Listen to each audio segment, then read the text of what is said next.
Bonsoir, bienvenue, il est quasiment 20h, bienvenue dans cette édition spéciale. C'est une drôle de phase de la guerre au Moyen-Orient qui se joue sous nos yeux en ce moment entre menaces répétées des deux camps, en parallèle un nouveau round de négociations qui est censé débuter, une tension extrême sur le terrain et une situation à l'arrêt dans le détroit d'Ormuz avec le risque d'un choc pétrolier massif. Alors que peut-il arriver désormais? On va en parler évidemment avec nos invités sur ce plateau, toutes les équipes de BFM TV sur le terrain, dans la région à Beyrouth, à Washington, Islamabad, Téhéran et du côté de Tel Aviv. Mais d'abord, écoutons donc un extrait de cette conférence de presse qui a marqué cet après-midi, conférence de presse de deux visages clés de l'administration américaine qui ont fait passer un message à l'Iran. Aujourd'hui, c'est le moment ou jamais de négocier. Aujourd'hui. Ça, effectivement, c'est un sujet qu'on va suivre attentivement dans les prochaines semaines.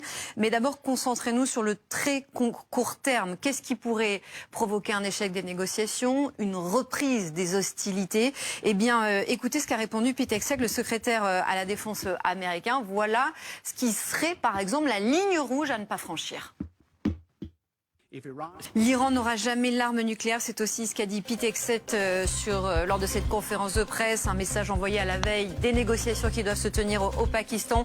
On va revenir évidemment sur ces déclarations du jour et la situation sur le terrain dans un instant, notamment avec Philippe Sidos, ancien chef du bureau de liaison de la FINUL. Il sera avec nous sur ce plateau. À tout de suite.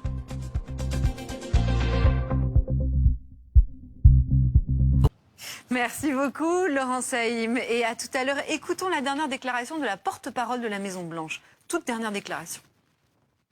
Mais si le but militaire de ce blocus du détroit d'Ormuz est l'asphyxie de l'économie iranienne, il va falloir du temps, de toute façon. Et on me dit que c'est le mot de la fin. Alors c'est le mot de la fin.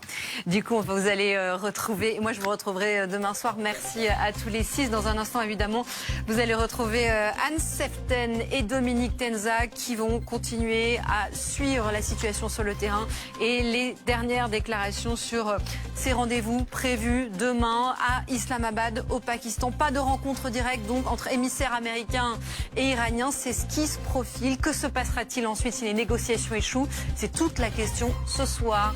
Vous les retrouvez dans quelques secondes. À demain.